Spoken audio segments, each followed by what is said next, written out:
नमस्ते सबको। और thank you for joining me.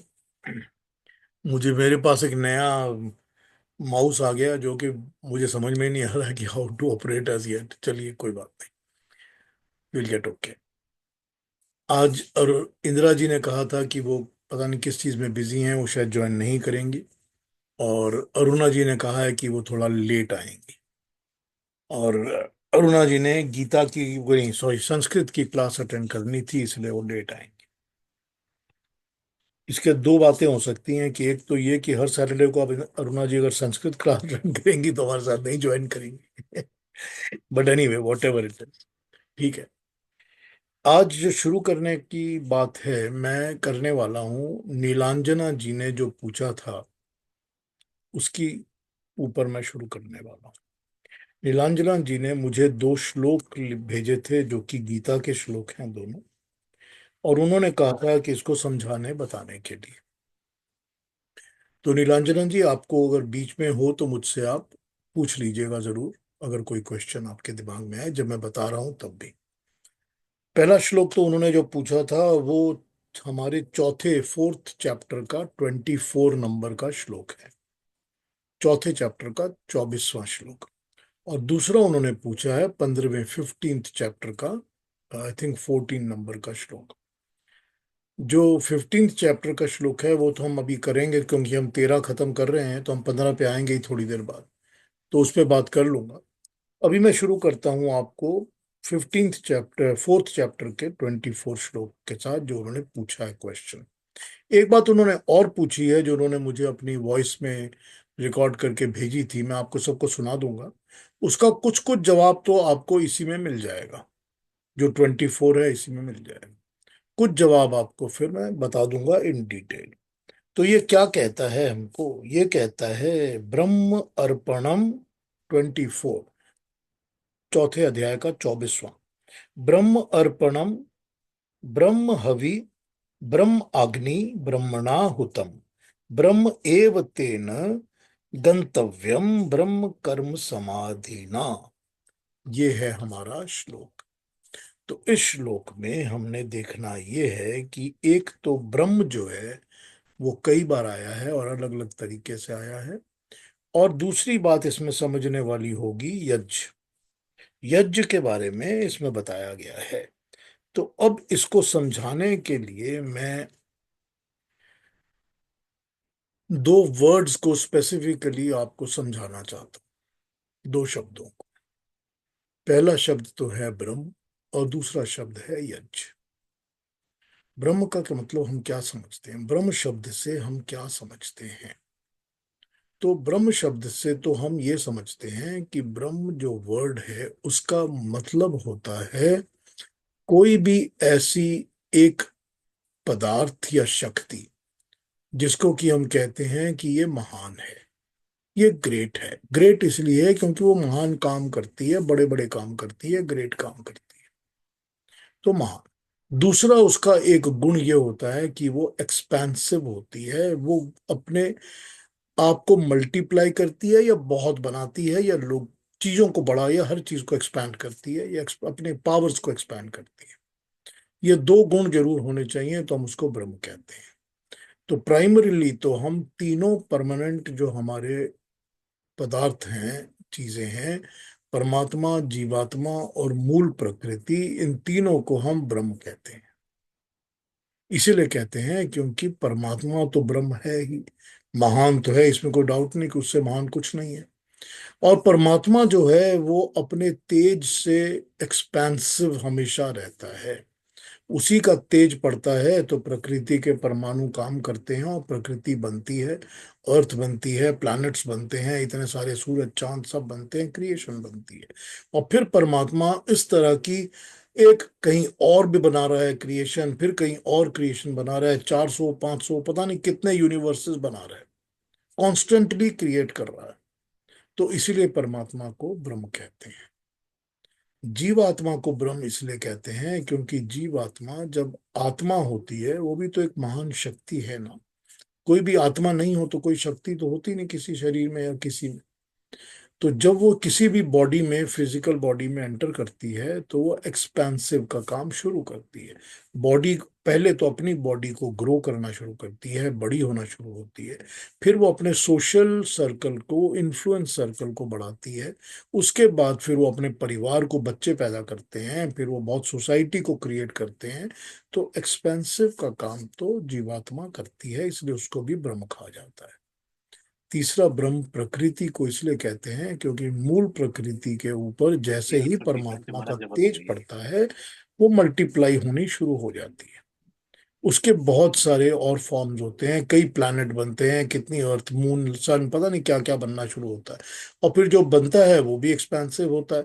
सूरज में से किरणें निकलने लगती हैं, चांद में से औषध का वो पावर निकलने लगता है, और फिर अर्थ में से इतने सारे पेड़ पौधे, जीव जंतु, ये सब एक्सपेंसिव होने लग जाते हैं। तो हम तीनों को ब्रह्म कहते हैं, पहला तो ये समझ लीजिए। दूसरा शब्द जो आएगा वो आएगा यज्ञ। जो गीता है उसमें भगवान कृष्ण ने यज्ञ शब्द का अर्थ किया है अलग। हम समझते हैं कि यज्ञ जो है वो हमारे कर्म कांड का यज्ञ है। यानी कि हम जब हवन करते हैं, अग्नि जब जलाते हैं, और अग्नि में हम कोई भी चीज पूजा पाठ करके अर्पण करते हैं, तो हम उसको यज्ञ कहते हैं। कि आपने घर में रखी कुछ लकड़ियां, उसमें आपने अग्नि लगाई, घी डाला, सामग्री डाली, तो आप पूजा बैठ कर रहे हैं, मंत्र पढ़ रहे हैं, आप कह रहे हैं हम यज्ञ कर रहे हैं। लेकिन यज्ञ का मतलब होता है, जैसे गीता ने बताया कि यज्ञ मतलब कोई भी ऐसा कर्म जो कि जन के लिए, सोसाइटी के लिए, लोक कल्याण के लिए किया जाए। सबके भले के लिए, पूरी सोसाइटी के लिए किया गया कर्म जो अपने लिए नहीं होता, वो दूसरों के लिए अच्छा होता है, उसको यज्ञ कहते हैं। वो यूं कि अगर आप घर में बैठ के भी हवन कर रहे हो, तब भी तो आप सारे एटमॉस्फेयर और सोसाइटी के लिए ही कर रहे हो ना।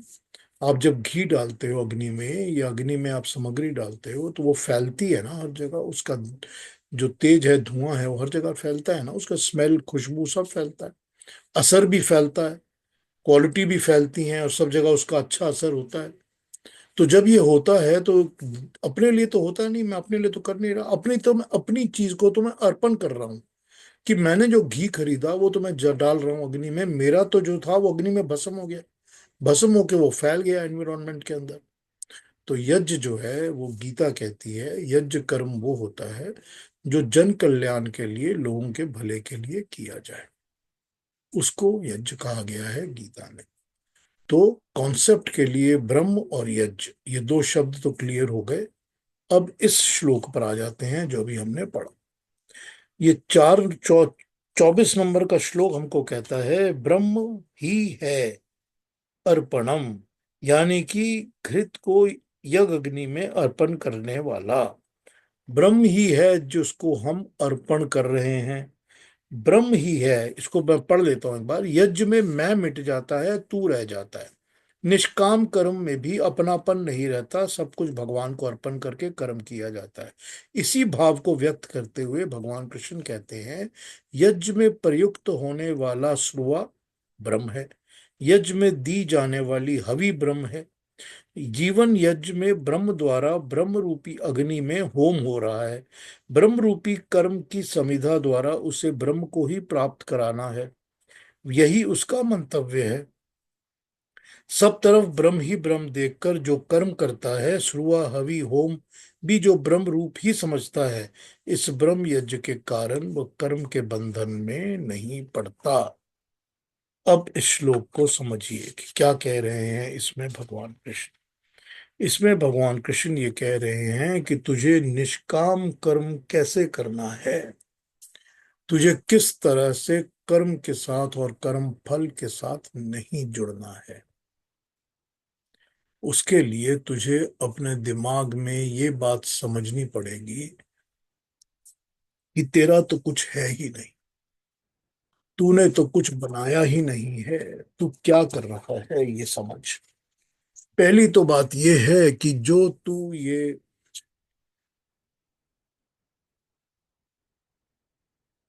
जो भी तू इस सृष्टि से बोरो करके यूज कर रहा है, चाहे यूं समझ लीजिए कि तू इसमें से एक घी यूज कर रहा है, जो तूने घी अग्नि में डालना है, तूने घी बनाया है क्या?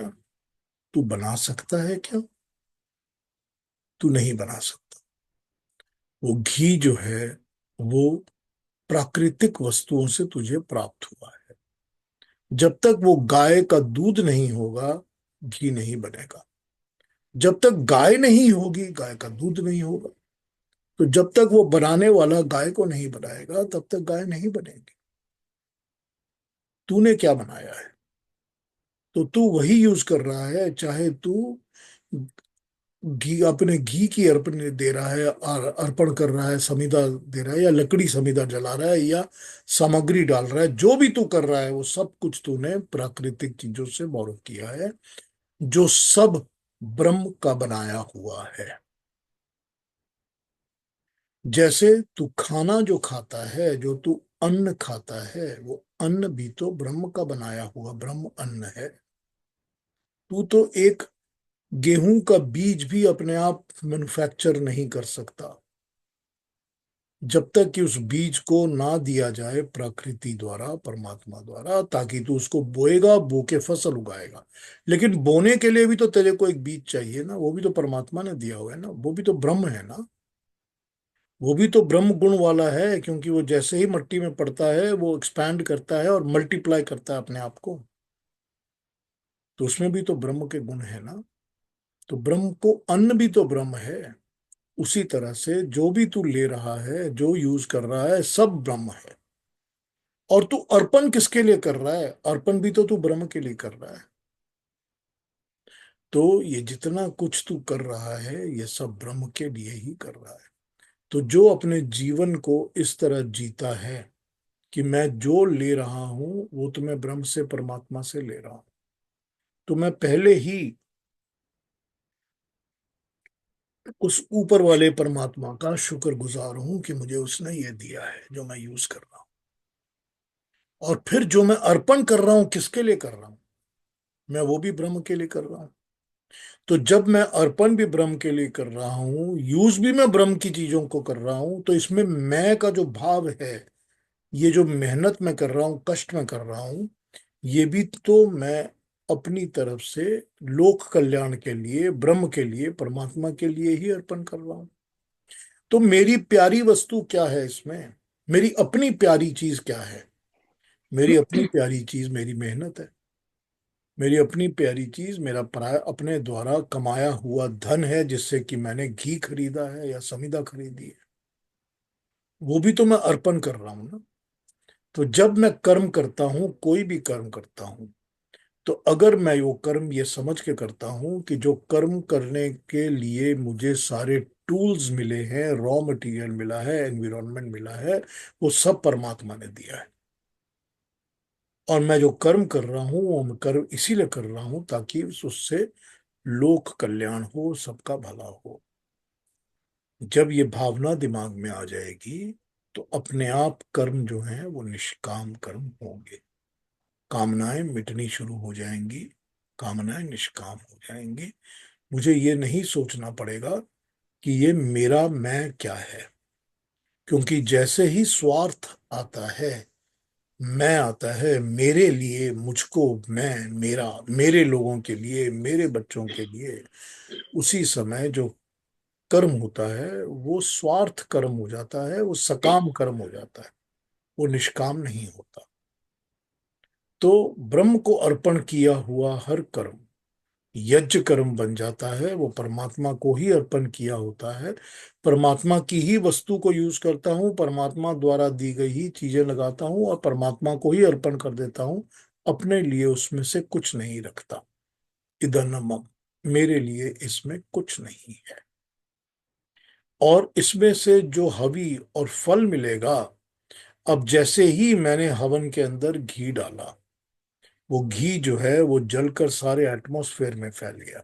तो एटमॉस्फेयर के जो कण होते हैं, पार्टिकल्स होते हैं घी के, वो सारे एटमॉस्फेयर में फैलते हैं। सारे एटमॉस्फेयर में अच्छी स्मेल और सुगंध पहले आ जाती है। उसके बाद एटमॉस्फेयर जो है उसके अंदर पॉल्यूशन साफ हो जाती है, क्लीनिंग शुरू हो जाती है। फिर जितने लोग भी सांस ले रहे हैं, उन सब की सांसों के अंदर वो जाकर मल्टी तरीके से, अलग अलग तरीके से उसकी क्वालिटीज का असर होता है। तो यहाँ पर यह है कि जैसे ही मैंने घी डाला, मेरे को तो उसका फल मिल रहा है ना, मेरे लिए तो अच्छा हो रहा है, मेरा एटमॉस्फेयर ठीक हो गया, मेरी सांसों में गंध आ रही है, मुझे भी फायदा हो रहा है। लेकिन इसी तरह जो आसपास के 50 घर हैं, सब में फायदा हो रहा है ना। तो मैंने ये कर्म जो किया है, ये मैंने यज्ञ कर्म किया है, लोगों के सबके कल्याण के लिए किया है।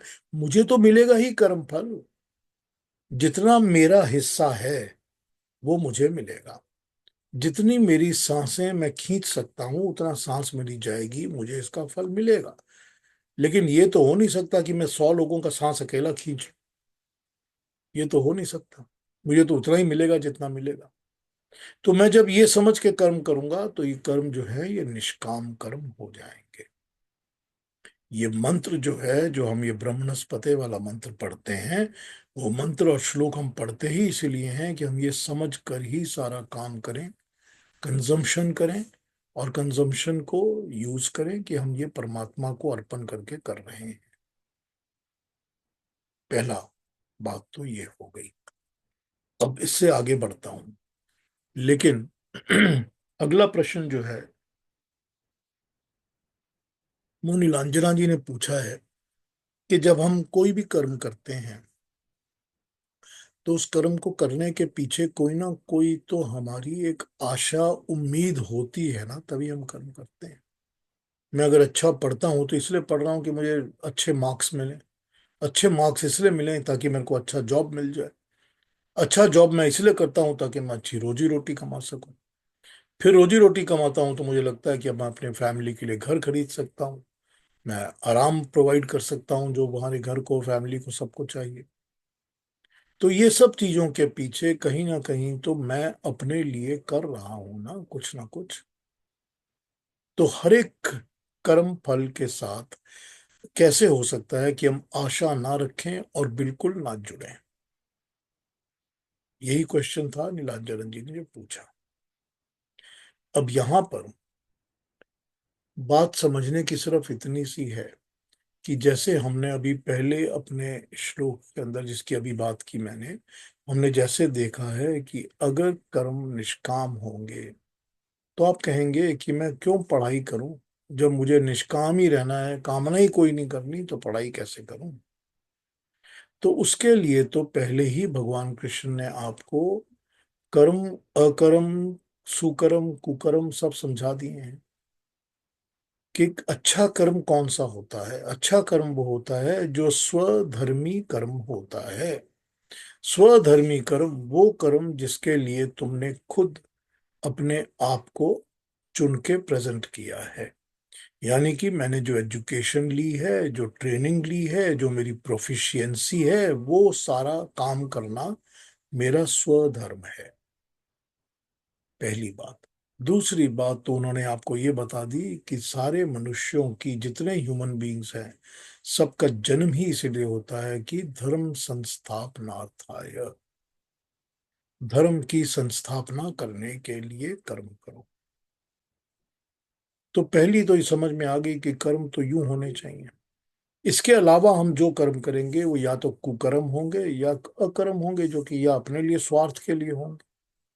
तो जो स्वार्थ के लिए कर्म किए जाएंगे वो हमको प्राकृतिक वस्तुओं से, प्राकृतिक चीजों से जोड़ेंगे। जब हम स्वार्थ को हटा के कर्म करेंगे तो हमको प्राकृतिक वस्तुओं से नहीं जोड़ेंगे। अब यहां पर ये समझिए, तो मैं करूं कैसे? ठीक है, आपको एक्सपर्टीज की तरह परफॉर्मेंस करना तो आपकी ड्यूटी है। जो स्वधर्म है, कि अर्जुन ने जो स्वधर्म अर्जुन का है कि अर्जुन को तो सारी जिंदगी इसी चीज की ट्रेनिंग और एजुकेशन मिली है कि वो बहुत अच्छा वॉरियर है, बहुत अच्छा योद्धा है, बहुत अच्छा धनुष्पान चलाता है, तीर बहुत अच्छे चलाता है। तो जब अर्जुन को ये ट्रेनिंग मिली है तो ये उसका स्वधर्म है कि वो अपना कर्म करे, और अपने कर्म को वो बिल्कुल पूरी तरह से, अच्छी तरह से करे। तो ये उसका कर्म है। लेकिन जब उसको ये कहा गया कि तू अपना कर्म कर और फल की चिंता बिल्कुल मत कर, क्योंकि फल तेरे हाथ में है ही नहीं, तुझे नहीं पता कि इस युद्ध में कौन जीतेगा कौन हारेगा, कितने लोग जिंदा रहेंगे कितने मर जाएंगे, तुझे नहीं पता। तो तू अपना कर्म कर, तू इसको कंट्रोल करने की कोशिश मत कर जो तेरे हाथ में है ही नहीं। और जब तू कंट्रोल नहीं कर सकता, तेरे हाथ में है नहीं, तो उससे जुड़ के चिपक के तू उसके बारे में सोचता क्यों है, रो क्यों रहा है, दुखी क्यों हो रहा है या खुश क्यों हो रहा है कि मैं जीत जाऊंगा तो मुझे ये मिलेगा या मैं हार जाऊंगा तो यूं मर जाऊंगा, तू क्यों सोच रहा है। तू अपना कर्म कर। तो अब यहां पर आपको समझना ये पड़ेगा कि हम कर्म तो अपना करेंगे, लेकिन उसकी जो फल होते हैं उसके साथ हम चिपकेंगे नहीं। हम अपनी तरफ से सबसे अच्छी पढ़ाई एजुकेशन ग्रेड करेंगे, मेहनत करेंगे, तप करेंगे, तपस्या, मेहनत करेंगे, बुद्धि लगाएंगे, ज्ञान लगाएंगे, सब काम करेंगे।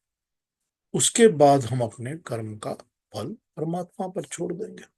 क्योंकि हमने तो एग्जामिनेशन दे दिया है, अब क्या मार्क्स मिलेंगे ये टीचर के ऊपर डिपेंड करता है या जो मार्क देने वाली अथॉरिटी है उस पर डिपेंड करता है। मैंने तो अपनी पूरी कोशिश की थी, मुझे पता था मुझे 100% मिलना चाहिए, लेकिन 93 आ गया। ये कर्म फल तो मेरे हाथ में है नहीं। अब मेरे पास ऑप्शन ये है, now to answer your question Neelanjana ji, मेरे पास ऑप्शन ये है कि मैं वो 93 लेकर इतना दुखी हूं कि लटक के अपनी फांसी देके जान दे दूं, या मेरे पास ये ऑप्शन है कि वो 93 मिलने के बाद मैं लोगों के बीच में ऐसे घूमूं कि मेरे से ज्यादा इंटेलिजेंट तो दुनिया में पैदा ही कोई नहीं हुआ। या मेरे पास ऑप्शन ये है कि मैं, क्योंकि वो 93 मिल गए, अब मैं किसी तरह से इस पर्टिकुलर जॉब को पकड़ूं। वो मुझे मिलना चाहिए, हो सकता है, हो सकता है नहीं मिलना चाहिए, कोई 95 वाला पहुंच गया था उसको मिलना चाहिए। अब मैं वहां पर कोई ट्रिकरी करूं, मेरा इन्फ्लुएंस आ गया, इसका फोन आ गया, उसको मैंने खींच लिया, मेरे चाचा का काम फोन चला गया, मेरे मौसे का फोन चला गया और जॉब मेरे को मिल गई, 95 वाले को नहीं मिली और मैं बड़ा खुश हूं। देखिए, कर्म और कर्म फल की आशा और उस आशा से जुड़ना कि कैसे कैसे मैं जुड़ रहा हूं। तो जहां तक तो ये है कि मैंने अच्छा जॉब करना है ताकि मैं फैमिली को फीड कर सकूं, ये तो मेरी ड्यूटी है, ये तो स्वधर्म है, जो ड्यूटी है वो तो करनी पड़ेगी। लेकिन मुझे अपने बेटे के लिए लैम्बोर्गिनी खरीदनी है ताकि वो कॉलेज में लैम्बोर्गिनी में जाए, ये मेरी ड्यूटी नहीं है, ये स्वार्थ है। तो ड्यूटी और स्वार्थ के बीच में मुझे दो जोड़े कपड़े तो पहनने ही पड़ते हैं, 10 भी पहनने पड़ते हैं, क्योंकि मुझको रोज काम पे जाना पड़ता है, रोज शर्ट एंड टाई पहननी है, रोज जैकेट सूट पहनना है। तो मेरे पास 7 या 8 या 10 पड़े हैं। उसी तरह से मेरे पास 6 जोड़े जूते भी पड़े हैं। लेकिन अगर मेरे पास तीन जो कैबिनेट्स हैं उसमें 325 जूते पड़े हैं, तो उसका कोई जस्टिफिकेशन नहीं है, फिर वो स्वार्थ है, फिर उससे मैं जुड़ा हुआ हूं, चिपका हुआ हूं। तो जैसे ही मनुष्य के अंदर स्वार्थ आ जाता है, वो कर्म जो होते हैं, उसे कर्म फल जो होते हैं वो पाप कर्म बन जाते हैं। वो यज्ञ कर्म नहीं रहते, क्योंकि वो किसी के कल्याण के लिए नहीं हो रहे। हाँ, आप कह सकते हैं मैं जूते खरीद रहा हूँ तो जूता बनाने वाली फैक्ट्री के तो इतने लोग काम करते हैं, उनका फायदा हो रहा है, उनको नौकरी मिल रही है, उनको जॉब मिल रही है। लेकिन क्या आप वो जॉब देने के लिए जो जूते खरीद रहे हैं वो आगे डोनेट कर रहे हैं? वो तो नहीं कर रहे आप। वो तो आपने 300 जूते अपने कैबिनेट में रख लिए हैं, उसमें से ऐसी होंगी चीजें। अब बड़ी प्रैक्टिकल बात है ये। जिंदगी में देखिए, आप कितने लोगों को जानते हैं, कितने लोगों को जानते हैं जिनकी मृत्यु हो गई है, लेकिन उनकी मृत्यु तक ये या ये जमा की चीज उन्होंने कभी यूज ही नहीं की। जानते हैं ना? तो उसकी जरूरत क्या थी? उसको वो डोनेट करके नहीं जा सकते थे पहले? अब भी तो किसी को देना पड़ेगा ना, क्योंकि अब वो यूज नहीं कर सकता जिसने ली थी अपने लिए। अब आप बांटोगे, किसी को ढूंढोगे कहाँ दे के आए। तो ये जो एक्सेस होता है ना किसी भी चीज का, ये एक्सेस होता है पाप। तो उस एक्सेस से बचने के लिए एक लाइन खींच दी जाती है जहां पर कहा जाता है कि आप जुड़ो मत। जब जुड़ोगे तो फिर उसके फ्लो में चले जाओगे, पता ही नहीं चलेगा रुकना कहाँ है। और जब नहीं रुकोगे तो फ्लो में चलते जाओगे तो फिर क्या होगा? फिर यही होगा कि प्रकृति और प्रकृति की वस्तुओं के साथ आप चिपकते जाओगे, जुड़ते जाओगे, और इस जन्म मरण के बंधन से आप छूट नहीं पाओगे। तो यहां पर जो बात बताया जाएगा कि निष्काम कर्म क्या है और निष्काम कर्म का कर्म फल से ना जुड़ना क्या है, तो वहां पर जहां तक तो ड्यूटी है, मेरा बेटा है, मुझे उसको पालना पोसना है, प्रॉपर एजुकेशन देनी है, खाना प्रॉपर देना है, रिक्वायरमेंट्स पूरी करनी है, ये तो मेरी ड्यूटी है।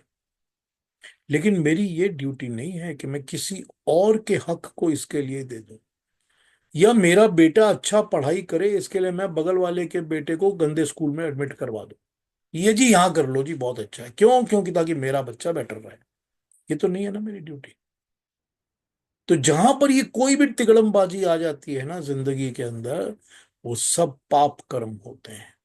वहां हम जुड़ जाते हैं ये सोचकर कि I am trying to be an expert and very good at this, वहीं पर पाप कर्म आ जाते हैं। तो जब ये बताया जाता है कि आपको एस्पिरेशंस जरूर करनी है, पैसे तो जरूर कमाने चाहिए, धनवान जरूर बनना चाहिए, लेकिन उस धन को आपको यज्ञ कर्म की तरह बांटना चाहिए। तो जो धन आप कमाते हैं, जब तक वो पूरी की पूरी इकोनॉमी के अंदर सर्क्यूलेट नहीं होता, उस धन का फायदा नहीं है। अगर आप गड्ढा खोद के दबा दोगे जमीन के अंदर कि हमने तो 25 लाख रुपए अंदर जमीन में दबा दिए, तो उससे तो किसी को फायदा होने वाला नहीं है ना। वो उसमें से बीज निकलेगा कि और पैदे पेड़ निकला है पैसों का, ये तो होगा नहीं। और फिर उसका कोई फायदा भी नहीं होगा। पर जब वो इकोनॉमी में घूमेगा तो 25 लाख के 50 बनेंगे, 100 बनेंगे, क्योंकि वो इकोनॉमी में सर्कुलेट कर रहा है। तो अगर आप किसी भी इस तरह से अपनी पर्सनल चीजों के लिए, अब वो योग दर्शन तो सिखाता ही है ना, अपरिग्रह, कि कोई भी चीजों को जमा मत करो। जमा करने का कोई फायदा नहीं। जो यूज की चीजें हैं उनको यूज करो, जो चाहिए उनको रखो, नहीं चाहिए उनको बांटो लोगों में, डिस्ट्रीब्यूटेड, गिव इट अवे। तो गिव इट अवे के अंदर तो पर्सनल बिलोंगिंग्स तो हम बड़ी इजीली समझ जाते हैं कि गिव इट अवे, पैसा समझ जाते हैं गिव इट अवे, ठीक। लेकिन हम ये नहीं समझते कि गिव इट अवे के अंदर हमारा निस्वार्थ बाकी सब कुछ है, ज्ञान भी है। गिव इट अवे के अंदर हमारी भावनाएं भी हैं, प्रेम भी है, सब कुछ है हमारा, जो हम गिव इट अवे में रख सकते हैं। हम क्यों उसमें मिजरी माइजरी माइजरली बन जाते हैं? क्यों हमको ये लालच आ जाता है कि नहीं, मैं इससे तो प्यार कर सकता हूँ, इससे नहीं कर सकता? क्यों आ जाता है हमारे दिल के अंदर कि ये तो, इसकी तो शक्ल कैसी है, इसका तो रंग काला है, इसका तो गोरा है? क्यों आ जाता है हमारे दिमाग में? तो यहीं पर तो प्रॉब्लम है ना सारी। यहीं तो वो समझाते हैं कि समदृष्टि, समदृष्टि, क्रिएशन में जो बना है मैंने बनाया है, सबको मेरी तरह देखो, एक नजर से देखो, किसी में ऊंचा नीचा बड़ा छोटा कुछ मत देखो।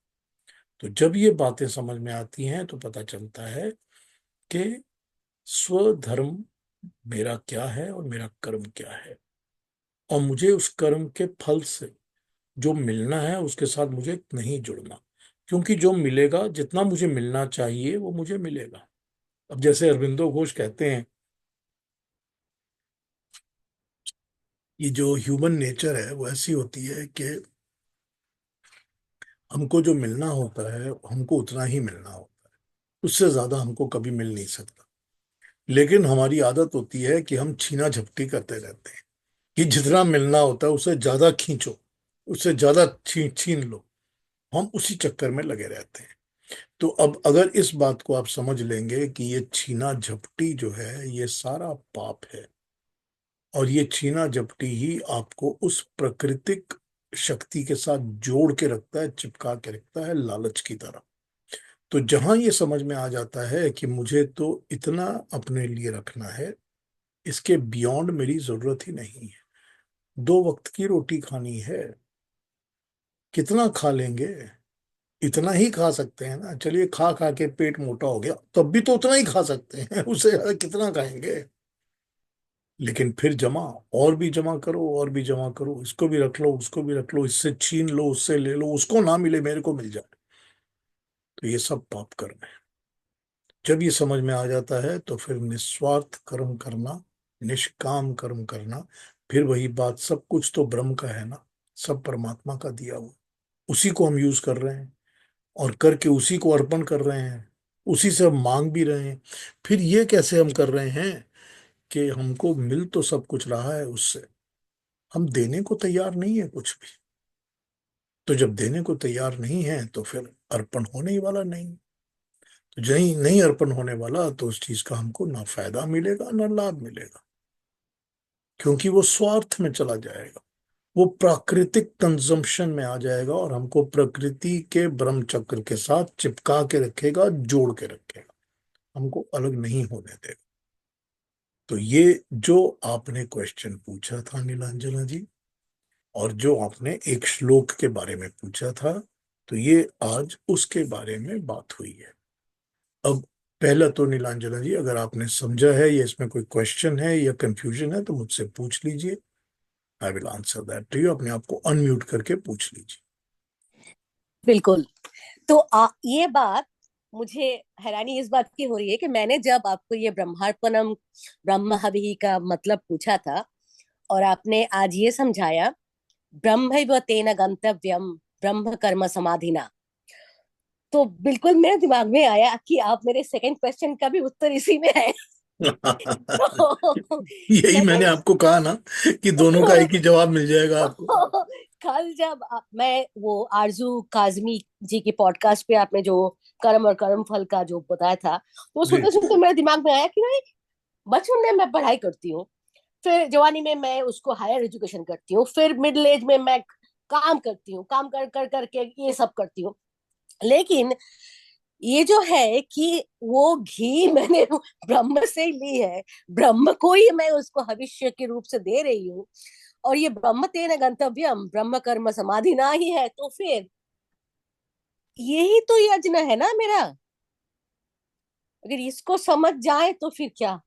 यज्ञ तो वो है कि मैं अपने लिए नहीं कर रहा, ये मैं जनरल सोसाइटी, सारे समाज के, कोई भी मनुष्य जो काम करता है, हम सब जो काम करते सोसाइटी हैं, के लिए लगता है, हम करते बिल्कुल ही इसीलिए हैं क्योंकि सोशल फैब्रिक और हम ठीक चल सके, बिल्कुल कि ये बिल्कुल। देश की इकोनॉमी ठीक चल सके, इसके हम्म। सोशल फैब्रिक ठीक चल सके, कम्युनिटी में जॉब्स ठीक चल सके, कम्युनिटी में दूसरे लोग, हम तो यही काम करते हैं ना सब। हम तो पूरा काम ही ये करते हैं कि सोसाइटी में तो तो कुछ हो। यज्ञ कर्म नहीं करेंगे तो कैसे काम कैसे, चलेगा। बिल्कुल। बहुत बहुत धन्यवाद पीयूष जी, आपने और जो इतने चीजें हम अच्छे यूज से करते हैं, हम जो भी कुछ यूज करते हैं, वो कोई भी चीज ऐसी नहीं है जो अपने आप के लिए कुछ करती है। हम्म। समझ लीजिए इस बात को, अगर सन की रेज पड़ रही हैं तो सन की रेज अपने लिए तो नहीं पड़ रही ना, या अर्थ के लिए पड़ रही हैं, या लाइफ के लिए पड़ रही हैं, या प्लांट्स के लिए पड़ रही हैं। जो पानी बरस रहा है वो पानी खुद तो नहीं ना अपने आप को पी रहा, वो तो धरती के लिए बरस रहा है ना, हम सब के लिए बरस रहा है, हमारी प्यास मिटा रहा है। जो हमको गेहूं का बीज मिलता है, वो गेहूं का बीज अपने आप को तो नहीं ना खाता, वो तो हमको ही प्लांट देता है, हमारा ही पेट भरता है ना। कोई भी चीज, पेड़ तो कोई अपना फल नहीं खाता ना। हम्म।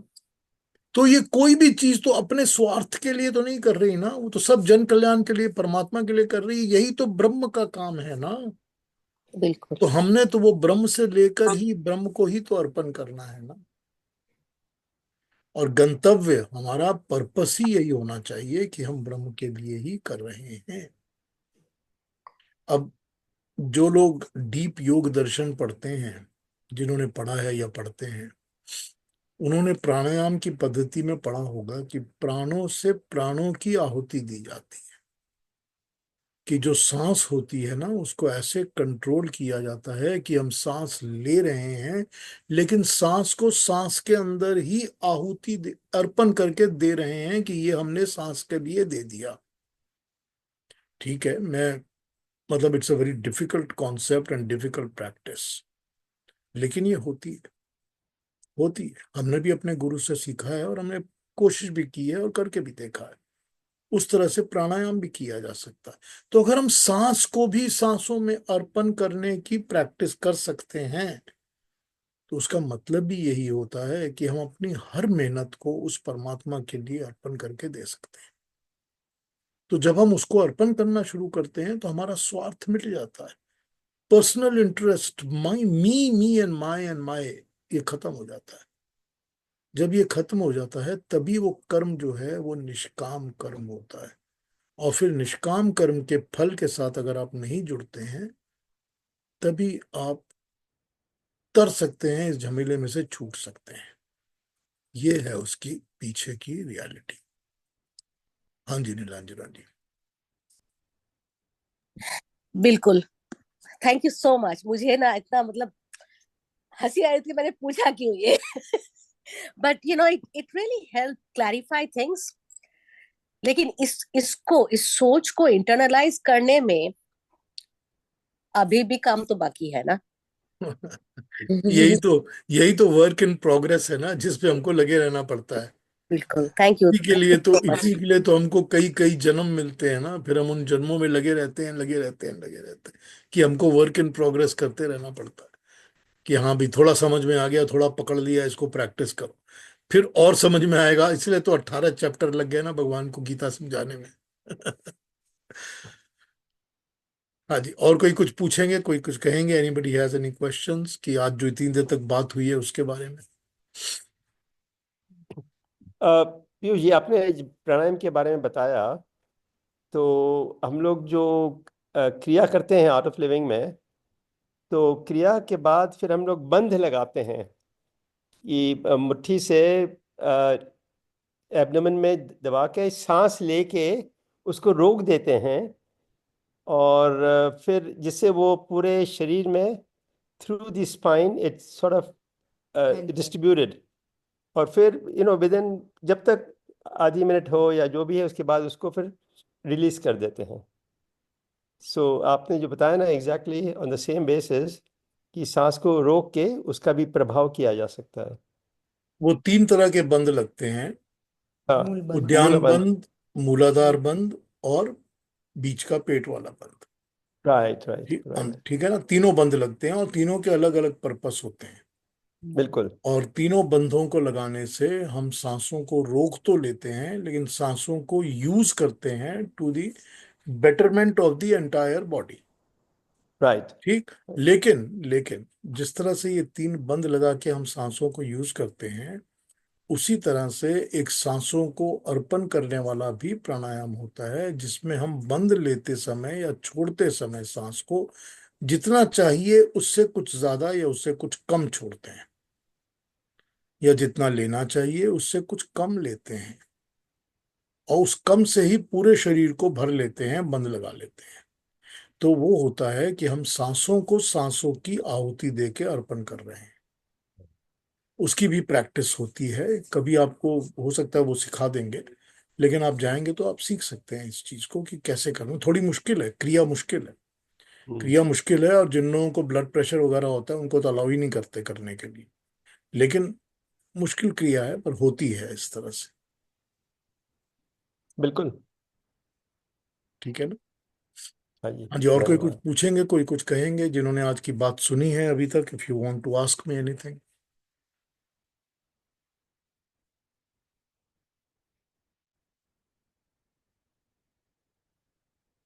किसी का काउंटर क्वेश्चन आया हो जो बात हो रही थी उसके ऊपर, ब्रह्म के ऊपर, यज्ञ के ऊपर, सारी की सारी जो कॉन्सेप्ट है उसके ऊपर?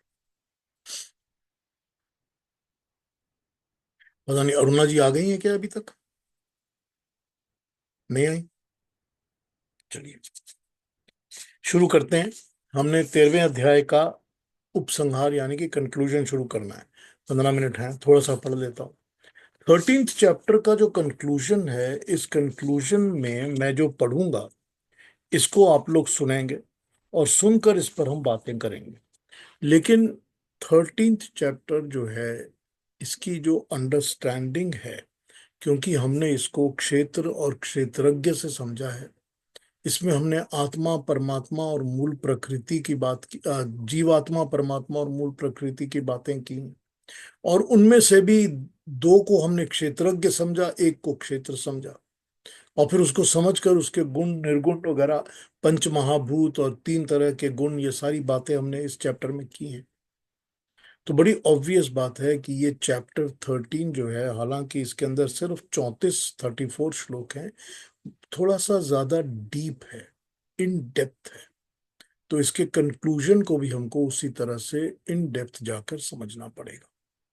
तो मैं पहले कुछ पाठ पढ़ देता हूं इसका, उपसंहार का। उपसंहार के पार्ट्स को पढ़ पढ़ के इसको समझाने का आपको पूरी तरह से कोशिश करूंगा। ये कहते हैं कि इस चैप्टर के अंदर हम त्रयोदश त्रयोदश 13th अध्याय के ऊपर हम श्री तिलक के विचारों को पहले रखते हैं। तिलक, बाल गंगाधर तिलक, उन्होंने जो गीता की ट्रांसलेशन की है, उन्होंने क्या लिखा है उसमें, इस चैप्टर के बारे में पहले उसको समझते हैं। फिर विनोबा भावे को समझेंगे, फिर अरविंदो घोष को भी समझेंगे। पहले तिलक की बात। इस अध्याय में पर ब्रह्म का, क्षेत्रज्ञ का वर्णन करते हुए कुछ बातें अलग अलग की गई हैं। सॉरी, यहां कहा गया है कि वो न सत है न असत है, वो निर्गुण है और गुणों का भोक्ता भी है, अंदर भी है, बाहर भी है, अचर भी है, चर भी है, दूर भी है और पास भी है। वो विभक्त डिवाइडेड विश्व के अंदर अनडिवाइडेड अविभक्त है। श्री तिलक का कहना है कि इन सब बातों में निर्गुण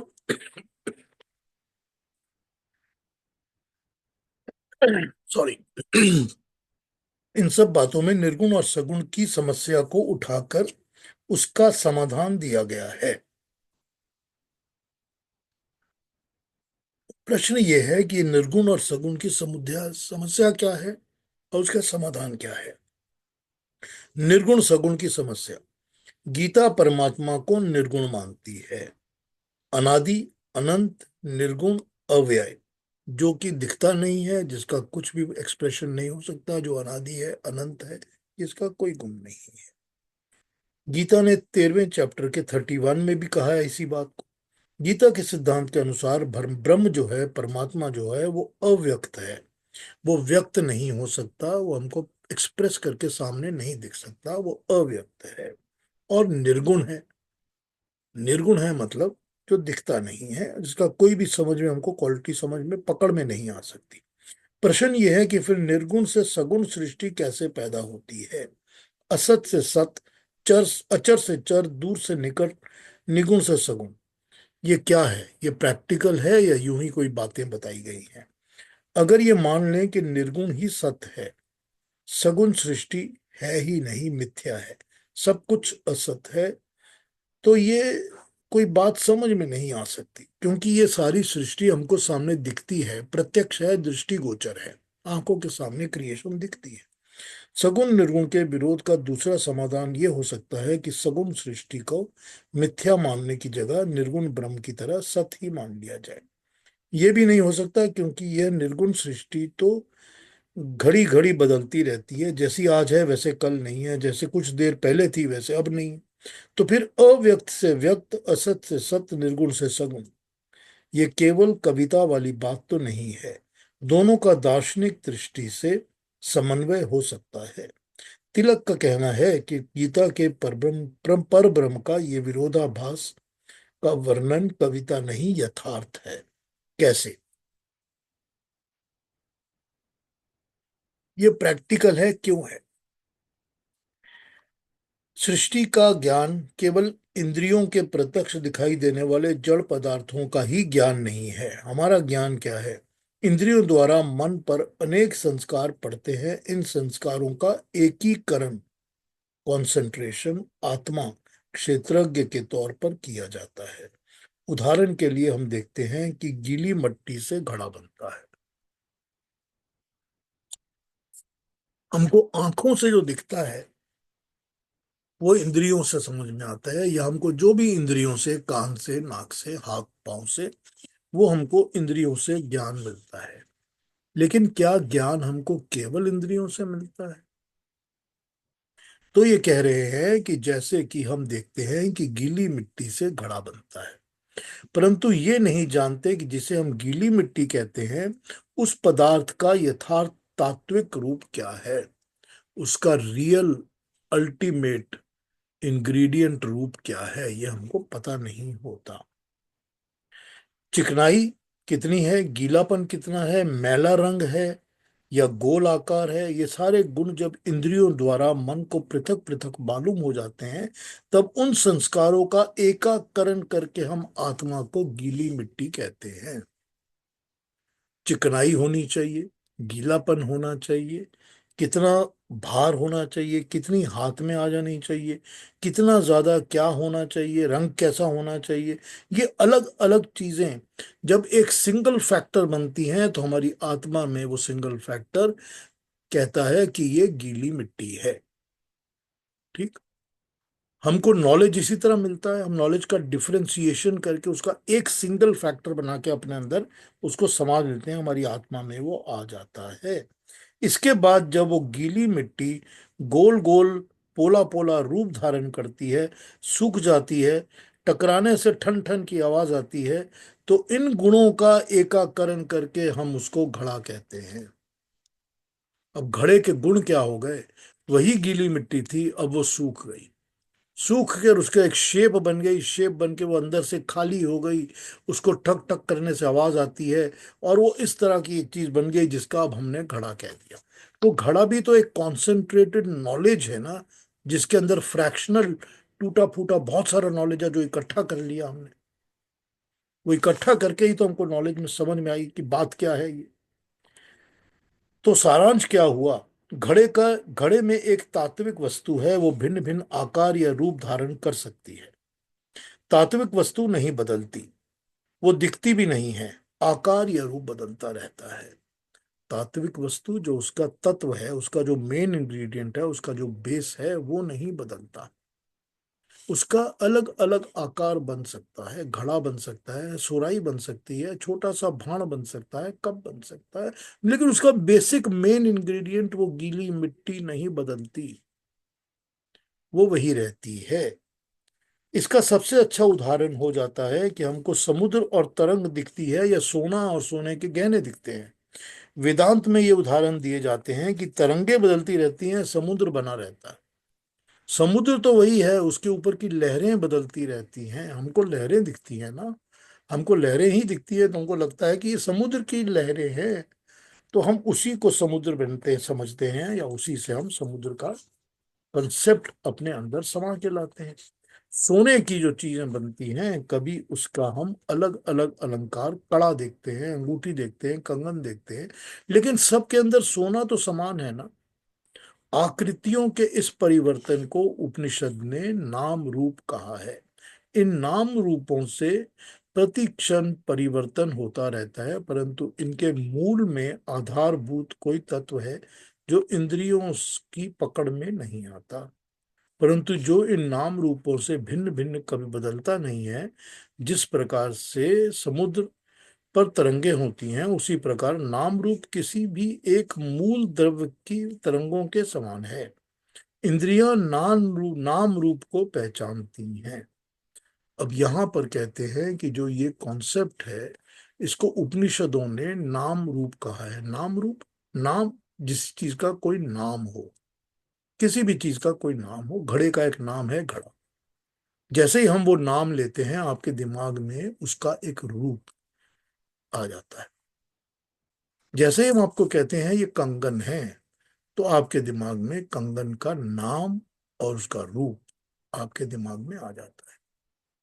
तो ये हो गया फिनिश्ड प्रोडक्ट, जिसको कि कहते हैं नाम रूप। तो यहां पर ये कहते हैं कि इंद्रियां नाम रूप को ही पहचानती हैं, इसीलिए मूल द्रव्य का इंद्रियों को ज्ञान होना संभव नहीं होता। परंतु ये तो मानना ही पड़ेगा कि नाम रूप के से वस्तु तत्व अलग है, वो अलग है जो कि इसका मेन इंग्रेडिएंट रूप है। अगर इंद्रिय गोचर नाम रूपों के अतिरिक्त मूल तत्व की सत्ता को माने ही नहीं, तो फिर कड़ा कंगन वगैरह किस चीज के बनेंगे ये पता ही नहीं चलेगा। इसीलिए ये समझना पड़ेगा कि ये कड़ा कंगन ये सब तो एक ही धातु के बने हैं, सोने के बने हैं। तो हमको समझ में आएगा कि वो सोना जो है, इसकी मूल धातु या इसका तत्व है, बेसिक इंग्रेडिएंट है, ये कड़ा नहीं है। कड़ा जो है इसका फिनिश्ड रूप है। ऐसी अवस्था में केवल इतना ही कहते बनेगा कि ये कड़ा कंगन अंगूठी ये सब, ये नहीं कह सकते कि ये सोना नहीं है या सिर्फ सोना ही है। वेदांत दर्शन के हिसाब से इसको सत्ता सामानत्व कहा गया है। इस सिद्धांत का प्रतिपादन करते हुए गीता ने कहा है कि खंडित पदार्थों में जैसे सोना अविभक्त है, अखंडित है, सोने के रूप में एक तत्व के रूप में विद्यमान है। सोना एक ही है, सोना अखंडित, अनब्रेकेबल, अनडिवाइडेड एक ही है। लेकिन उसके जो बनी हुई प्रोडक्ट्स हैं, चाहे वो कंगन है, अंगूठी है, कड़ा है, वो अलग अलग चीजें हैं। मगर कॉमन चीज एक ही, उसका बेसिक। अब आप कह सकते हैं मैंने कंगन खरीदे, मैं अंगूठी खरीद के लाया हूँ। जब आप कहते हैं मैं अंगूठी खरीद के लाया हूं, तो अब ये नहीं कहते मैं सोना खरीद के लाया हूं, कहते हैं अंगूठी खरीद के लाया हूं। ये अंगूठी देखिए कैसी है, कितनी अच्छी है, फिट होती है, नहीं होती है। ये तो हम नहीं कहते सोना फिट होता है कि नहीं होता, लेकिन उसका बेसिक इंग्रेडिएंट तो चेंज नहीं होता ना। वो तो एक ही मूल तत्व है ना, वही रहता है ना। इसी प्रकार संसार के नाना पदार्थों में परमात्मा या पर ब्रह्म अभिव्यक्त है, अविभक्त है, अनडिवाइडेड है। इसी दृष्टि को गीता ने पर ब्रह्म के निर्गुण कहते हुए उसको सगुण का आधार माना है। अब इस चीज को एक मिनट समझ लेते हैं कि इसमें हमको तिलक ने क्या कहा है। तिलक कह रहा है कि ये जो सारी की सारी क्रिएशन है, ये सारी क्रिएशन का main ingredient, main raw material, main पदार्थ, मेन चीज वो परमात्मा पर ब्रह्म है। जैसे कि सोना तो एक ही है, चाहे आपने अंगूठी खरीदी और चाहे आपने कड़े खरीदे या कंगन या बाली, सोना तो एक ही है। तो ये सोना जो है वो इस परमात्मा को, पर ब्रह्म को माना है इस सृष्टि का मेन इंग्रेडिएंट। बाकी जो बनी चीजें हैं वो तो नाम रूप हमको दिखती हैं। तो तिलक कहते हैं कि हमको ये समझना पड़ेगा कि ये परमात्मा का निर्गुण रूप वो है जो मेन इंग्रेडिएंट है, जो परमात्मा का वो रूप है जो हमको कभी दिखता नहीं है, जिसको हम हाथ में नहीं पकड़ सकते, जो हमको कभी सामने आता नहीं, सुनता नहीं है, लेकिन है। और उसी से ये सब चीजें बनती हैं जो हमको दिखती हैं। तो जो दिखती हैं चीजें, जो पकड़ में आती हैं, समझ में आती हैं, वो हैं वो चीजें जिनका कोई नाम है या रूप है या शेप एंड साइज है। लेकिन वो बनती किससे हैं? वो बनती तो अल्टीमेटली कोई तो एक इंग्रेडिएंट है। तो यहां पर तिलक कहते हैं कि परमात्मा का वही जो मेन इंग्रेडिएंट वाला फॉर्म है उसको हम निर्गुण कहते हैं। निर्गुण जिसमें कोई गुण नहीं होते, जो दिखती नहीं है, जो समझ में नहीं आती, वो निर्गुण। लेकिन उस निर्गुण से सगुण सृष्टि बनती है, गुण वाली क्रिएशंस बनती हैं। परमात्मा उसी तरह से निर्गुण है, वो दिखता नहीं, समझ में नहीं आता, सामने एक्सप्रेसिव नहीं होता, लेकिन उससे बनती हैं वो चीजें जो दिखती हैं सामने। सब कुछ दिखता है हमको, आंखों के सामने आता है, दिखता है, सुनाई देता है, पकड़ सकते हैं, छू सकते हैं। तो ये जो चीजें हैं जो सामने आई हैं, इनके पीछे का जो मेन इंग्रेडिएंट है वो है जो हमको दिखता नहीं है, जो सामने नहीं आता। तो वो जो है वो निर्गुण है, और जो बन गया ये सगुण है। अगर ये समझ में आ गया, सगुण जिसके अंदर गुण आ गए सारे, निर्गुण जिसमें कोई गुण नहीं है, गुण क्वालिटीज। ठीक। तो ये हमको जब पता चल जाता है कि उस सगुण के पीछे कुछ तो निर्गुण है ना, हमको ये समझ में आना चाहिए कि जब तेरे हाथ में कड़ा आया है, तो उस कड़े के पीछे और इस बालियों के पीछे और अंगूठी के पीछे कोई तो सोना है ना। तो जब ये समझ में आता है तो हमको पता चलता है कि परमात्मा का निर्गुण रूप और सगुण रूप क्या है, कि इस क्रिएशन की हर वस्तु के पीछे वो पर ब्रह्म परमात्मा छुपा हुआ है। ये तिलक के विचार हैं निर्गुण और सगुण के बारे में, और इसकी समाधान वो इस तरह प्रेजेंट करते हैं ताकि हमको ये बात इस तरह समझ में आ सके। अब इसके आगे विनोबा भावे के और अम, अरविंदो घोष जी के विचार भी देखेंगे क्या है, और फिर उसके बाद प्रकृति की क्रिया पर भी हम बात करेंगे। लेकिन अभी आज जो बात की है, अब टाइम होने लगा है, तो आज कोई बात के ऊपर कोई प्रश्न हो, कुछ पूछना हो, क्लैरिफिकेशन चाहिए हो, कोई चीज ऐसी लगी हो जो समझ में नहीं आई हो, तो प्लीज पूछ लीजिए। बहुत अच्छी एक्सप्लेनेशन, बहुत अच्छी एक्सप्लेनेशन। बहुत ठीक है, अच्छा समझ लगा, में आई? बहुत अच्छी लगी। Thank you, thank you. हाँ नीलांजना जी क्या कहेंगी, बताइए।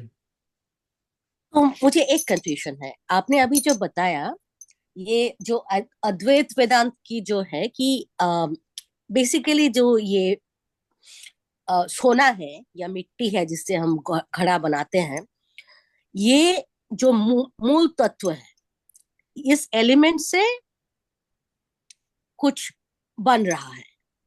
तो ये जो पीछे का जो एलिमेंट है वो निर्गुण है, तो परम ब्रह्म से आप इसको रिलेट कर रहे हैं। तो तिलक की जो कमेंट्री थी आपने उससे समझाया कि हाँ, ये जो फंडामेंटल एलिमेंट है ये परम ब्रह्म है।